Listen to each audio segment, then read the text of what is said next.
Ladies and gentlemen, please take your seats. We are about to begin. Thank you.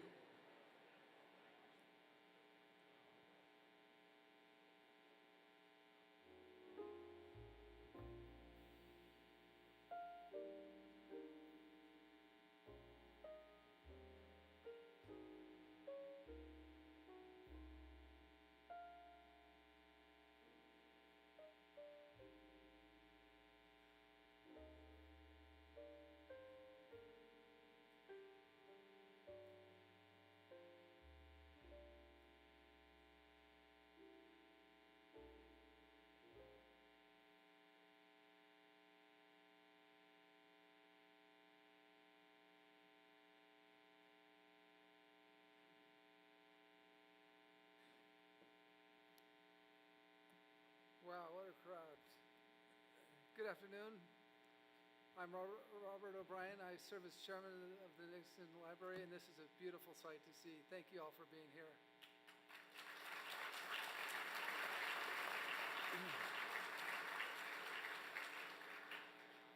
A big welcome to all of you. So today is a very special day for the library. We're deeply honored to have with us the Vice President of the United States, the Honorable J.D. Vance.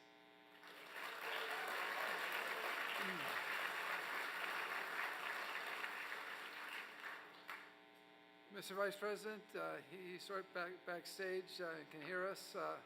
I'm reluctant to make any promises about today's event, but I can tell you the crowd will be much more sympathetic and supportive than at the View.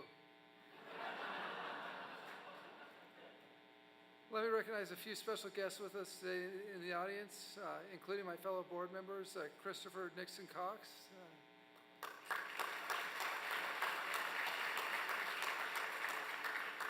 Ming Shea, Maureen Dunn, and the great Charlie Zhang.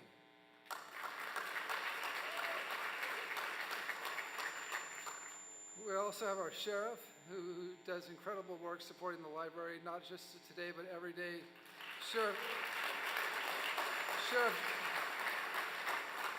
Sheriff Don Barnes, thank you very much, and thanks for all your men and the work they're doing today to keep us all safe. It's an incredible force. Thank you.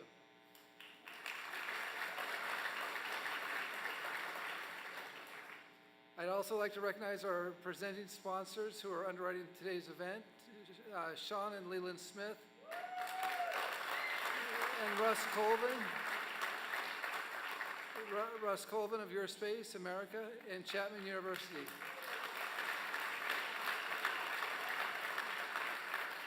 Now, it's always a challenge to introduce someone who needs no introduction. And the thing about Vice President Vance is he was a public figure and a celebrity before he entered politics, kind of like someone like Ronald Reagan.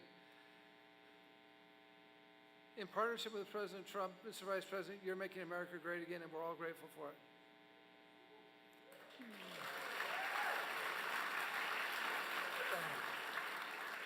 Mr. Vice President, everyone here is aware of your extraordinary story, how you rose from a challenging childhood to the second highest office in the nation. Through hard work, plenty of grit, prodigious intelligence, deep faith, the support of a wonderful spouse, and the firm belief in the promise of this country that you have achieved so much. What Senator Bob Dole said about the man whose name graces this building, Richard Nixon, how American. So it's interesting as well to see the parallels with President Nixon. I don't think that I've ever seen a politician whose life parallels that of President Nixon's like the Vice President's. He attended college in his home state, so did you. He left his home state to attend a great law school, so did you. Neither of them are Berkeley, but Harvard and Duke are pretty good. He married an extraordinary California girl, so did you. He went to war for his country in the South Pacific. You went to war for your country in Iraq. He was elected to the U.S. Senate at just 37 years old. You were 38 when you were elected to the Senate from Ohio.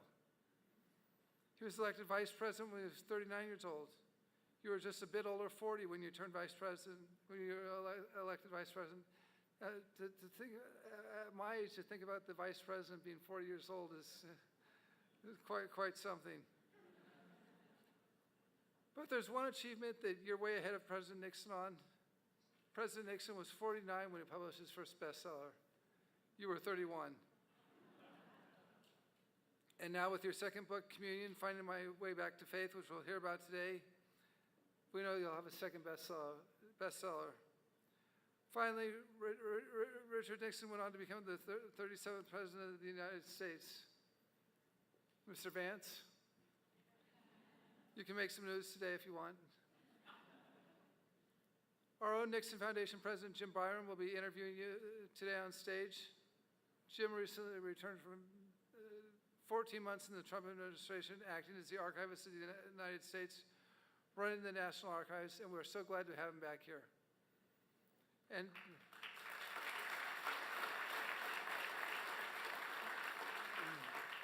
And Joe Lopez did a great job in his absence, but now what a team we've got. It's like, I said, it's like having Joe Montana and Steve Young on the same team.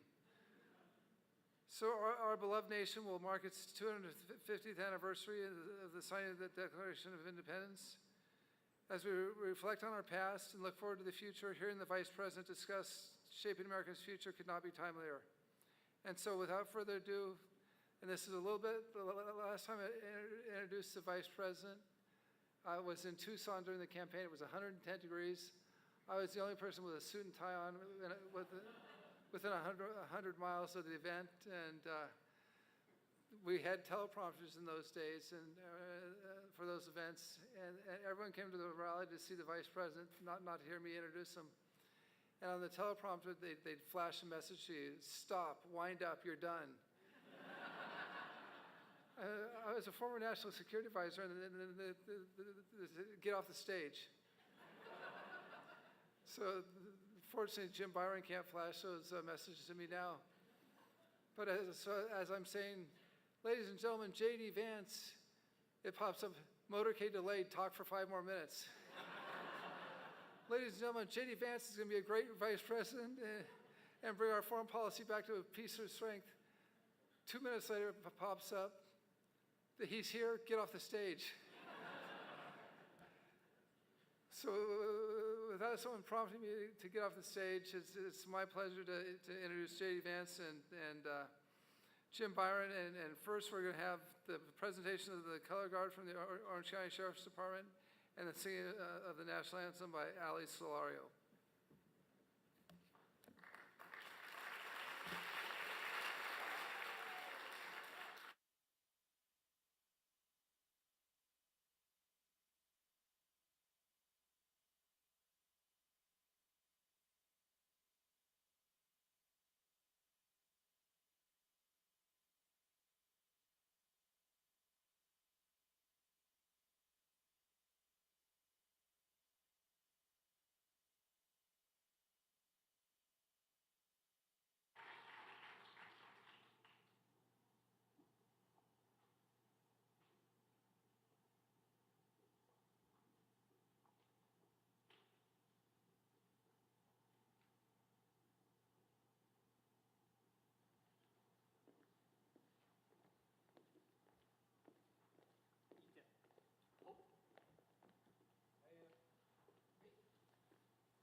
Oh, say, can you see by the dawn's early light what so proudly we hailed at the twilight's last gleaming, whose broad stripes and bright stars through the perilous fight o'er the ramparts we watched were so gallantly streaming, and the rocket's red glare, the bombs bursting in air, gave proof through the night that our flag was still there.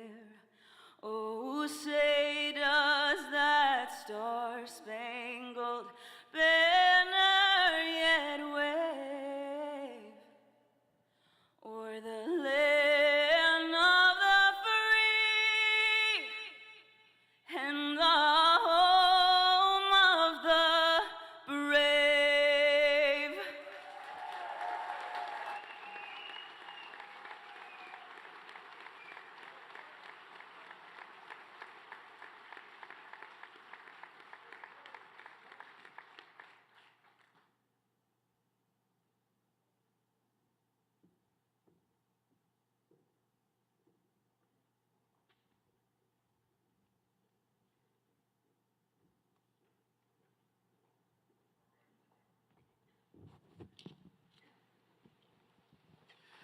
Ladies and gentlemen, let's hear it again for the Vice President of the United States. Thank you.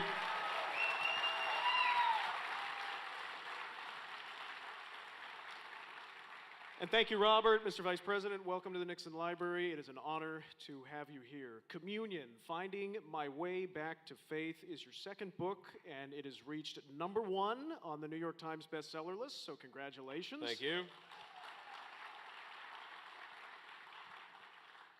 A few weeks ago, some reporter asked me what was the difference between me and Gavin Newsom as political figures, and one of the things I can now say is that people actually bought my book and not his.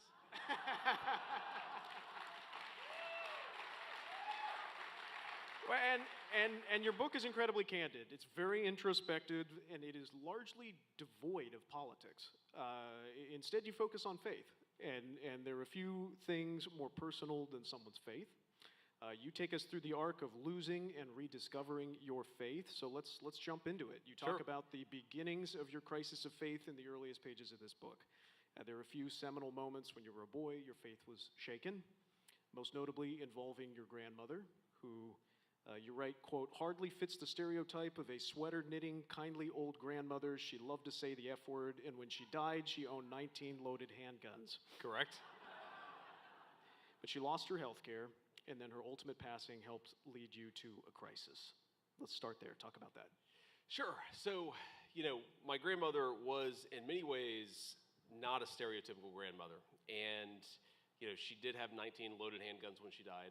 And I remember when my aunt and I and my sister were going through her things after she had passed away, we would find loaded revolvers all around the house, in like the knife drawer and in her dresser and her wardrobe. And we sort of were trying to think about why she had guns stashed everywhere. And we realized it was because Mamaw was a particularly, well, let's just say she believed in the Second Amendment and she believed in the right of self-defense. And so she didn't get around that well towards the end of her life, and so she made sure that no matter where she was, if somebody walked in her door, she would have a loaded revolver within arm's reach. And that was the kind of woman that she was. And she cussed a lot. I mean, there's so many stories I could tell about the ways in which her language was passed on to me. And my wife, who grew up in a very middle-class Southern California family, there are times where she'll be like, you can't say those things around our 9-year-old, our 6-year-old, our 4-year-old, because they repeat them. Like, for example, I'll tell you a story that one of the earliest flights that I had after I got elected to the Senate, I was flying back from Cincinnati to D.C., and because my kids were so young at the time, like sometimes I would just take a kid with me and hang out with me in D.C., and that was one of the ways I made sure that I stayed connected to my kids. We eventually moved the whole family to Washington, but for those first 6 months, I would only see my kids on weekends, and so I'd bring them to D.C., and I remember I was on a plane, on a Delta flight from CVG to Washington Reagan Airport, and my son drops one of those Delta Biscoff cookies between his seat, and he looks at me and he goes, well, shit. And I like had this moment of sort of panic because I realized everybody around, I mean, think about it, a flight from Cincinnati to DC, literally every person knows that I'm a United States Senator, and also that I've apparently a terrible father because I've raised my kids, my 3-year-old, to use that language. But anyway, that's the weave. We'll get back to the question.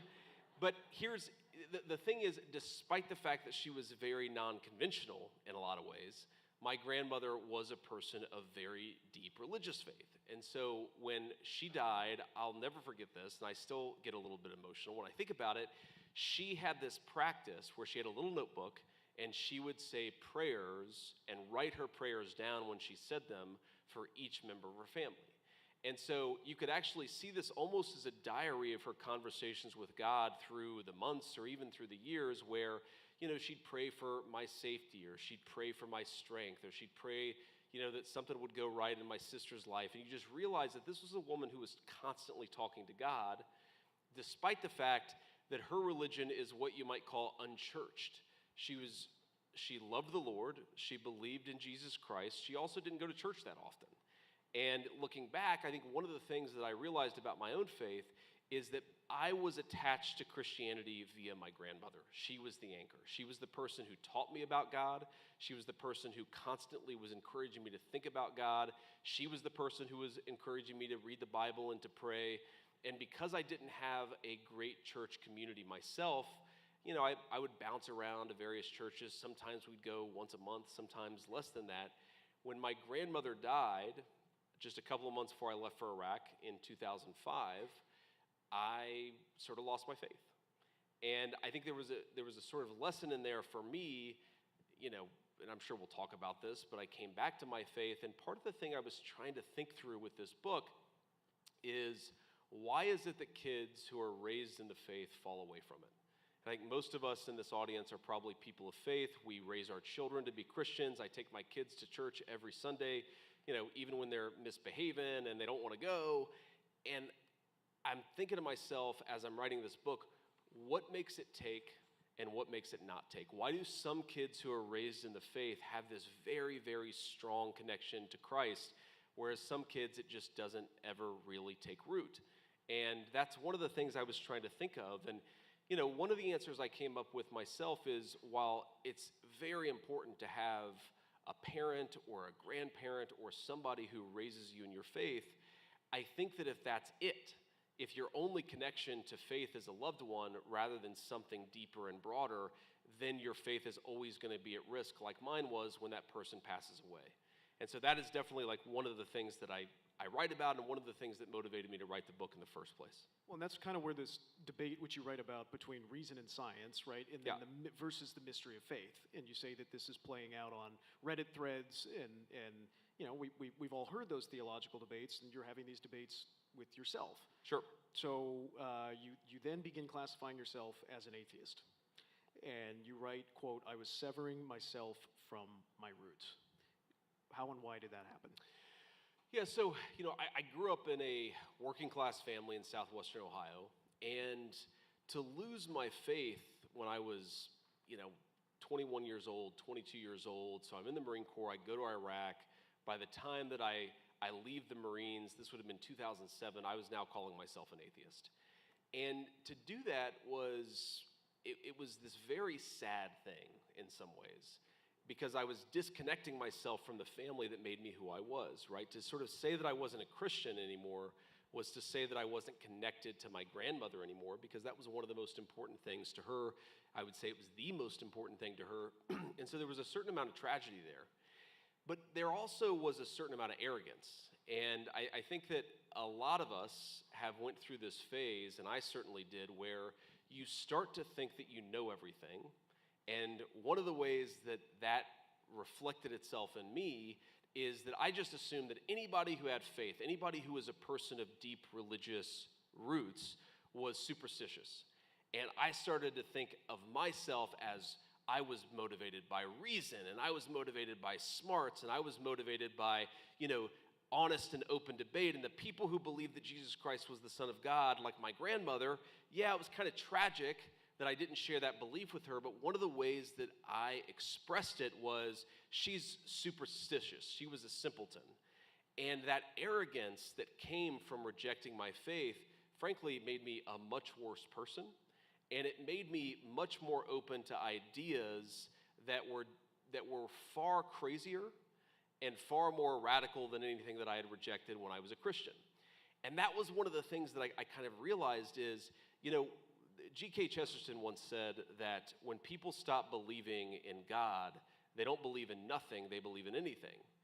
And there was something really profound about that, because what I saw around me was a bunch of people who saw themselves as hyper-rational, as motivated by science, as motivated by reason, but in reality, having discarded faith, they just adopted a whole new set of ideas that I think was, frankly, a lot crazier than anything that I had derided as superstition or as simple when I was a kid. And that was an interesting realization for me, that you become an atheist in part because you assume that you're smarter than everybody else, and then you realize that the people who assume that they're smarter than everybody else believe some very stupid things. Well, that's certainly true. But during this time, you start to read C.S. Lewis. I do. And you write that you wish that God was more like Aslan from the Chronicles of Narnia. What did you mean by that, and what are you learning, what are you taking away from C.S. Lewis? Well, one of the things that, I think all of us come to God in our own ways. And some of us, it's through a loved one, some of us, it's through a relative, some of us, it's because we belong to a church that's very meaningful to us. I think one of the ways that I always engaged with my faith, and was certainly true then, and is definitely true now, is through ideas. Is the idea that there was some truth built into the Christian faith that maybe I discarded, but was very profound and very moving and can motivate people to do amazing and inspiring and courageous things. But I was definitely interested in the intellectual elements of Christianity. And what C.S. Lewis did for me, and what I talk about in the book about being really, really attracted to this Aslan figure in a child's book, and encountering God in a children's book in a way that I had never encountered God when I was being raised by my grandmother in southwestern Ohio. And what I meant by that is that there were all of these things, that Aslan would say that I later found out were basically just C.S. Lewis copying from the Bible and putting them in his books. I mean, it was fundamentally, if you don't know the backstory of the C.S. Lewis's novels, what he was trying to do was imagine what would Jesus Christ look like in the context of a children's novel. I mean, that's who Aslan is. It's not a metaphor or an allegory of Christ. He's actually trying to say this is what Christ would look like, would sound like, were he in this very rich children's novel that he wrote. And what I found so compelling about it is that there was something deeply smart about C.S. Lewis's Christianity. And I think, by the way, that led me astray in some ways. And what I mean is there was a point in my life where my faith was very much of the head but not of the heart. And so I think you can overthink these things. You can over-intellectualize these things. But the way that God sort of started to pull me back in is I realized that there were a lot of really interesting ideas at the core of Christian philosophy and at the core of Christian theology that I had cast aside but were far richer than what I'd realized. And that that was the hook. That started to draw me back in. And there were other hooks, of course, but that was a very, very important hook for me, realizing as a kid who thought of himself as very smart and very rational, realizing that there was a brilliance to the Christian faith. There was an insight into the Christian faith that I had never really taken seriously, but was very much there. And as you are getting reeled back in, you write that it was a Catholic saint that provided the first proverbial crack in my atheist armor. Who was that? What were the circumstances? Well, so when I got baptized in, 2019, I took the name of St. Augustine because there were a couple of things that I had read when I, again, was in this sort of arrogant atheist phase. And I look back on it now and I think to myself, I'm kind of embarrassed by it. I cringe when I think of the things that I said back then. This is one of the great things about being a millennial as opposed to a Zoomer. Most of the stupid stuff that I've said is not on the internet, right? I feel bad for the teenagers out there that a lot of the stupid stuff you say, guys, unfortunately it's gonna live forever. But for me, most of it was just, the cringy stuff that I said was interacting with my friends and talking to professors and classmates and so forth. But, St. Augustine, first of all, there was this book that I read in a philosophy course that I took at Ohio State, right? So I'm an undergrad, and it's called The City of God. And again, going back to this idea that the Christian canon, the set of ideas that laid the foundation for the Christian religion, that it was way more interesting and way smarter than anything else that I had ever been exposed to. That was very, very important for me. But there were also things that St. Augustine said where he would talk about the importance of humility, and that certain ideas that maybe I had adopted when I was a Christian were actually my pathway to discarding my Christian faith. And, for example, I remember when I was a teenager, and I would go on online messaging chats and argue with scientists about this or that scientific question and how this was incompatible with the Christian faith or that was incompatible with the Christian faith. And there's actually, and I don't have the quote right in front of me, but there's this quote from St. Augustine, literally 1,700 years old, 1,600 years old, where he talks about assuming that you're smarter than other people and taking what you believe and assigning it as Christian doctrine is actually discrediting Christian doctrine. Because, who are you to go out there as a teenager and argue with people and assume that you know more about the Christian faith than everybody else, and you're going to try to whack people over the head with the truth of the Christian faith? And having a little bit of humility and accepting that something that you assume is unchristian, maybe a Christian thinker like St. Augustine said 1,700 years ago was not totally consistent. There was this way where it sort of forced me to say, okay, I've discarded a Christian faith that I had, but maybe it was a very simple Christian faith, and maybe it was a very arrogant Christian faith, and maybe the thing that I had discarded was actually arrogance. It wasn't the truth of Christianity, but it was my own arrogance and my own sense that I knew things more than other people. Sort of keying off of that, you title a chapter, More Money, More Problems.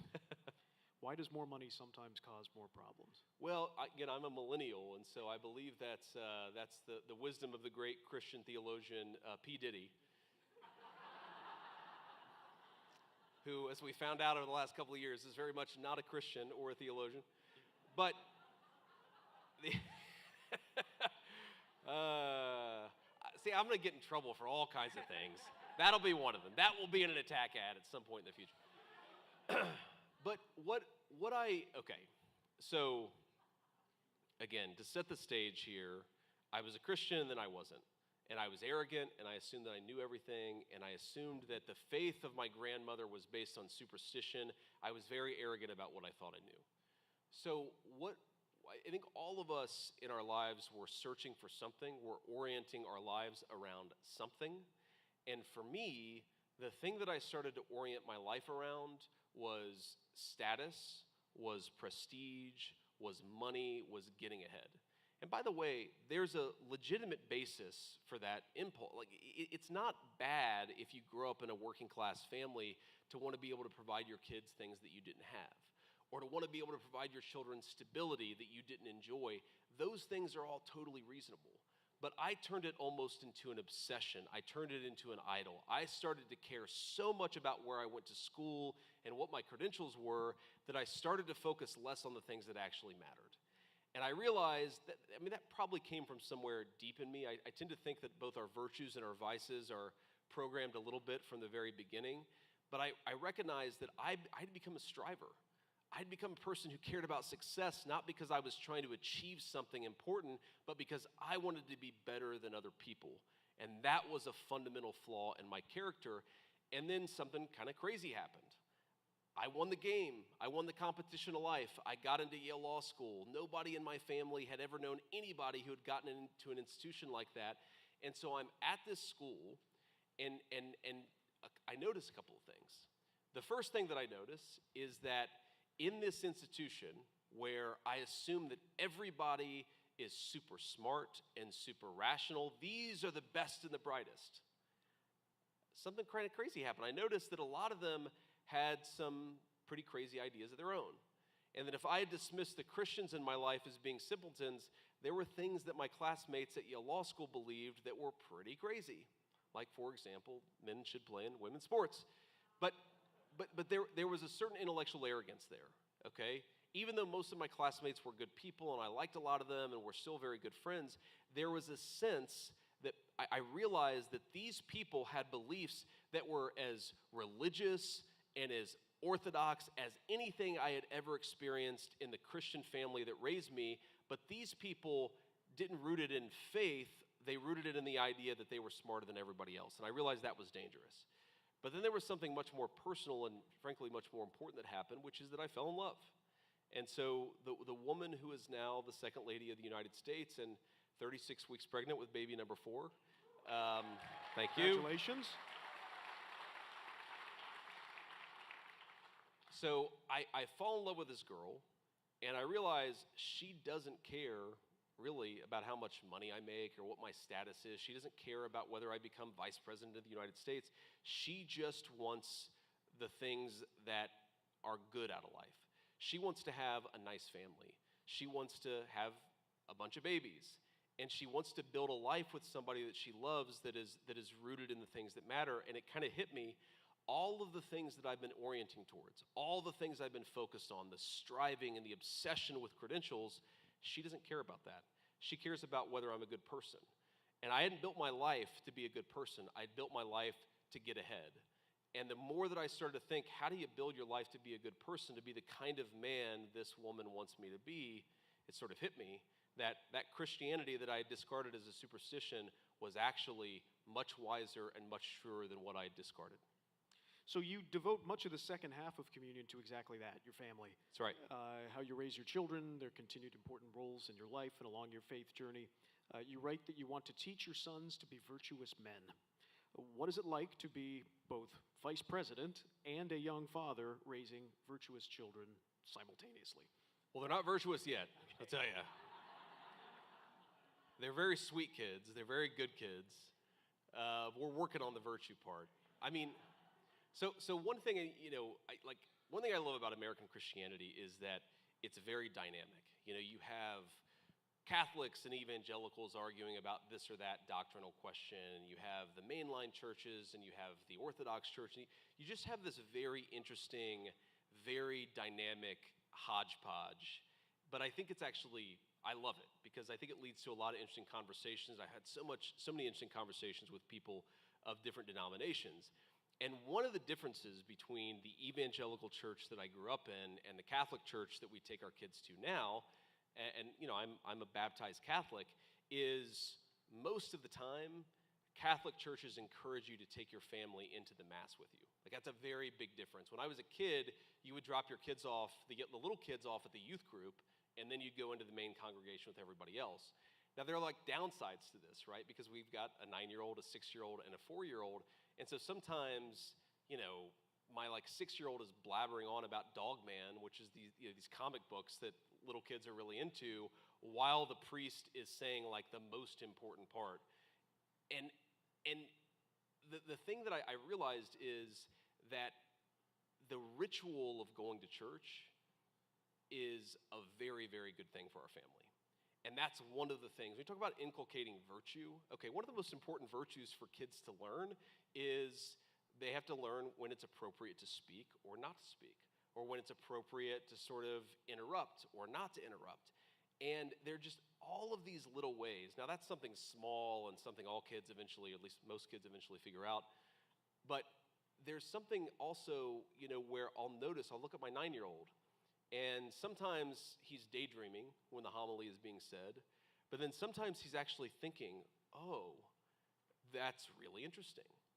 Or, oh, because Christ sacrificed himself for us, maybe I should be a little bit more patient with my 6-year-old little brother who wants to steal one of my toys. And you realize there are these ways in which just a connection to the gospel is forming their minds in ways big and small. And that is the thing that I really, really love about the church. And it's a thing that I really, again, going back to my own formation, as much as I love my grandmother, and as much as she was a person of very devout faith, and as much as I believe that we will be reunited in heaven when all this is over, we didn't have that kind of church community.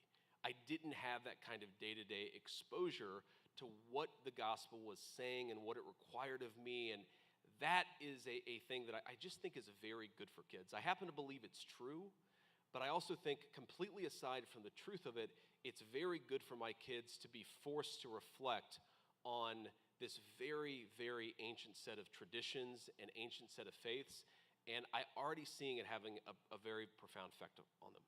One of the themes that you address in communion is the value of debate. Yes. And dissent and challenging long-held perspectives. Of course, your own debate in the 2024 presidential campaign helped to introduce you to most Americans. That was fun. It was fun to watch, too. And in communion... Can I tell you a story about that? Please. Okay. So you never really know how these things are going. There's adrenaline. I mean, Robert knows this. And, you're fundamentally... You might think things are going well and they're going terribly, or you might think things are going terribly and they're actually going well. So I finished this debate, and I think things have gone pretty well, but of course I don't know.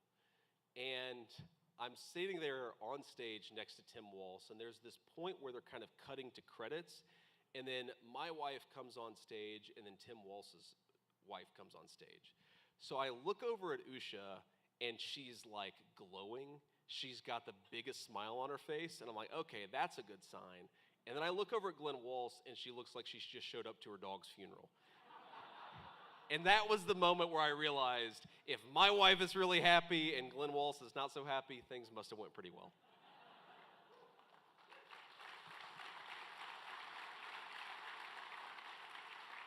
I think you've just answered my question, which inadvertently.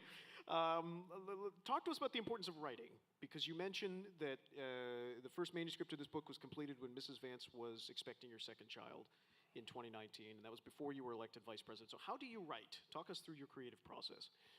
Yeah, so, one of the things that I think is very frustrating to my speechwriter, who's an amazing guy and an amazing writer in his own right, is that I can't say something unless it's in my own words. It has to be in my own words. And I think one of the ways, even when I was a young kid, one of the ways in which I think through things, or I puzzle through issues, or I try to think about what do you actually think about something, is you almost have a debate with yourself, right? You try to take two sides of a question and figure out which side is the right side. And I've always done that, and I've always tried to put that down on paper. Again, going back to when I was very young. And one of the things it's kind of crazy in the era of ChatGPT, where I just don't think that this sort of very age-old thing of writing, of actually forcing yourself to convert a thought in your brain to a thought on paper that other people will sort of absorb and respond to, whether they love it or they hate it. I think that's always just been a very important part of the way that I've done persuasion. And when we do. Just going back to the debate. When we did debate prep, we did a sort of traditional session. Tom Emmer, a great congressman from the Minnesota, the state of Minnesota, he played Tim Walz, and he did a great job. He was a lot tougher than Tim Walz, if I'm being honest. But, one of the ways that I actually did debate prep is someone would send me, here are the things you might get asked about. And then I have to write out an answer for myself. And I just think that, for me at least, that process of forcing thoughts from your head to the paper is very, very important. And, one other thing about just, if you look at my entire life in the public eye, a big part of it has been through writing, right? I became at least a reasonably well-known figure because I wrote Hillbilly Elegy. But I also always like to write op-eds. I always like to make arguments. I always like to debate ideas. It's one of the ways I've always tried to find truth, is by seeking it out and engaging back and forth with it. And again, to give Christianity a lot of credit, one of the things that I sort of figured out is Christian societies are much better at absorbing dissent than highly secular societies. And that was like, when I realized that, it's like a light bulb went off. If you go back to the really big transformative moments in 2,000 years of Western civilization, what you find is, despite the stereotype that I think progressives have of Christians, is Christians are much better at tolerating dissent and absorbing dissent, and in some ways encouraging dissent, than highly secular societies. And I think that's actually one of the secrets to why we're so dynamic. It's one of the secrets to why we've had such great technological innovation in the West, is because, yes, of course, when somebody challenges the status quo, even in a Christian society, they sometimes get pushback from it. But Christians, because they're rooted in the fundamental truth that Jesus Christ is the Son of God, I think our societies are much better able to tolerate the kind of dissent that creates scientific brilliance and advancement in philosophy and politics. We're not afraid of people disagreeing with us because we know that we have the real truth in our heart. So we're here at the Nixon Library, and President Nixon was the consummate statesman. And just a few days ago, you completed a major peace negotiation. And just a few minutes ago, you paid respects at President Nixon's memorial site, where the epitaph on his marker reads, "The greatest honor history can bestow is the title of peacemaker." Was that the mentality that you embraced? Were you thinking of that sentiment as you were representing our country in Switzerland?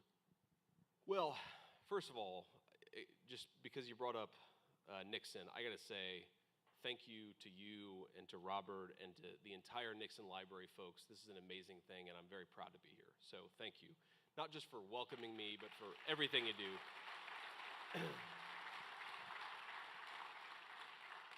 So we were talking about this a little bit backstage, but I'm actually fascinated by Nixon as a character in history. I think that his historical legacy is enjoying a bit of a renaissance, but I think deservedly so. As I joked with Robert backstage, if Watergate happened tomorrow, it would be like a 12-hour news story. Like, the idea that it would have taken down a presidency is crazy. And by the way, if you look at the story of how the deep state took down Richard Nixon, it's not all that different from what the same groups of people, the same institutions tried to do to Donald Trump in the first Trump administration. There is a parallel.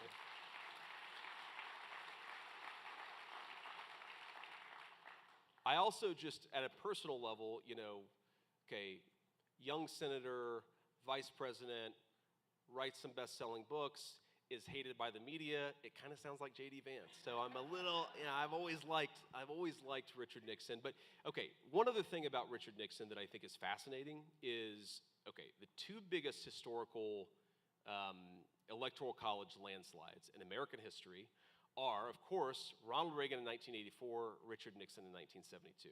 Okay. What you may not know, and some of my political data guys who are very into this have drilled into me, is that Nixon's coalition in 72, though if you look at the top line numbers, you would say, well, that's exactly what happened in 1984. It's much different. Nixon's coalition in 72 is actually durable and much more closely resembles the Trump coalition of 2024 than the Reagan coalition of 84. So what Reagan did in 84 is he ran up margins basically with white Americans, and of course, he won a historic landslide, but the country's much less white today than it was in 1984.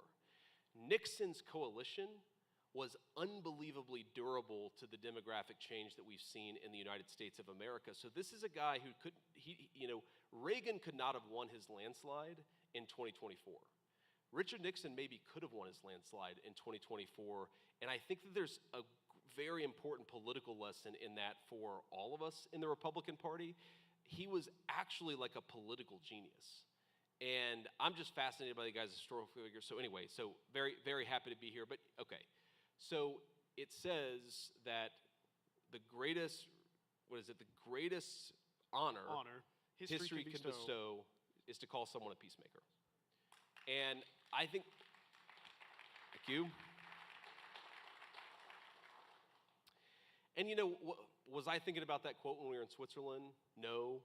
Was I thinking about that sentiment? Absolutely. Because, one of the other lessons of Richard Nixon is, it's not just that he got out of Vietnam, but that he got out of Vietnam from a position of strength, okay? It's one thing to tuck tail and run. It's another thing to clearly define an objective, to accomplish that objective, and then to ensure that you don't allow mission creep to transform a victory into a defeat. And one of the things I've seen with the President of the United States in the last few weeks, and frankly, some of the criticism that we've gotten even from our friends, is they're constantly trying to change the mission that Donald Trump set us up to achieve. And what did he say? He said at the outset, I want to destroy their conventional military, I want to eliminate their ability to project power, and I want to ensure that they never have a nuclear weapon ever, okay? And what I've seen is some people try to say, that's great, but you should have a different objective. And I think the reason why the president has been so successful is because he refuses to give in to that impulse. He says, we came what we set out to do. We created incredible diplomatic, economic, and military leverage. Let's use that leverage to go and accomplish an even bigger win for the American people. That's what he's asked us to do. It's not over yet, but so far so good. That's great to hear.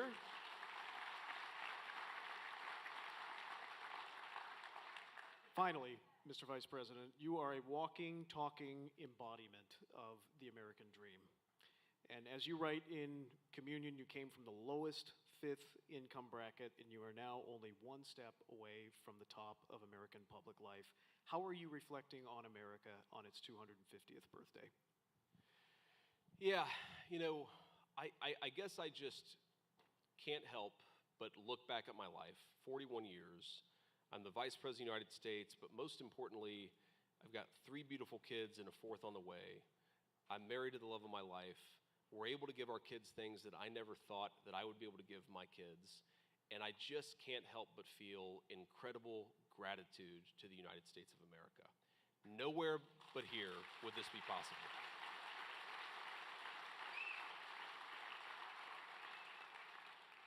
And I think that when I consider, just to make a slightly partisan point here, as we've got people waving the Palestinian flag outside and hollering at us in Spanish. By the way, the Vice President can't understand what you're protesting about if you don't speak the language of everybody else here. So if you want,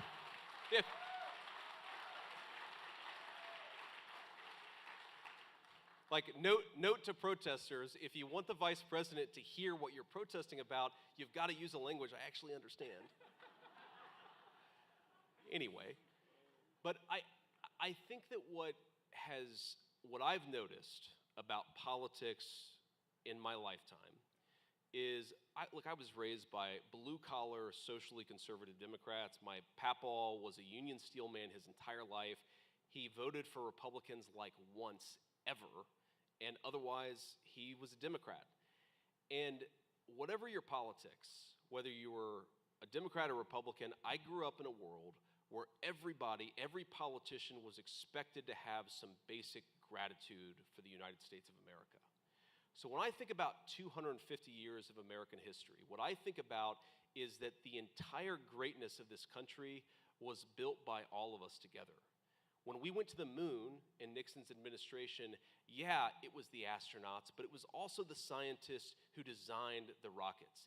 It was the janitor who was making sure that the place where they were building the rockets was a clean place to come to work. It was every single person working together to make a great achievement possible only in the United States of America. When I think about what happened just in the last few months, yes, it's the Vice President and Steve Witkoff negotiating, but it's junior enlisted folks who signed up and didn't know what the hell they were getting themselves into, but made it possible for us to win something great for the American people. The story of this country is that the foundation is laid by normal, common, good people who make the great achievements of American civilization possible. And when I think about what bothers me so much about partisan politics in 2026 is I don't hear the sense of gratitude that all of us should have. Whether you're black or white, rich or poor, we should be grateful to the people who built this country. We wouldn't have such a great life or a great civilization without them. Ladies and gentlemen, the Vice President of the United States.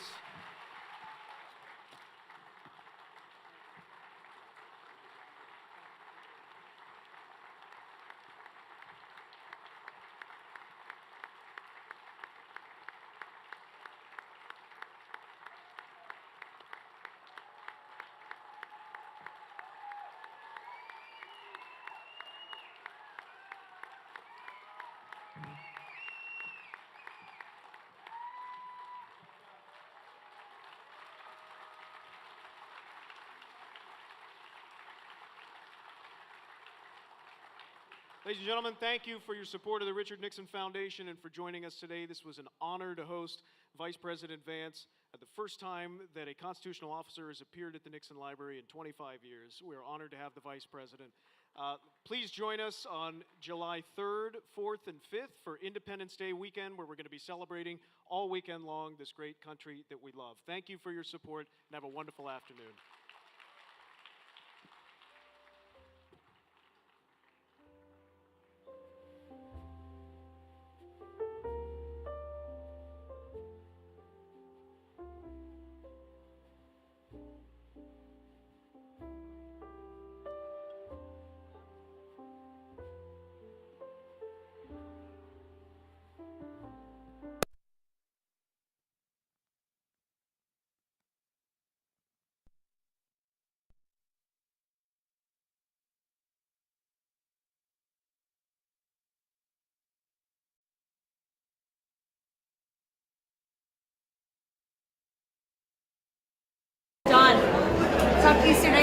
email you too.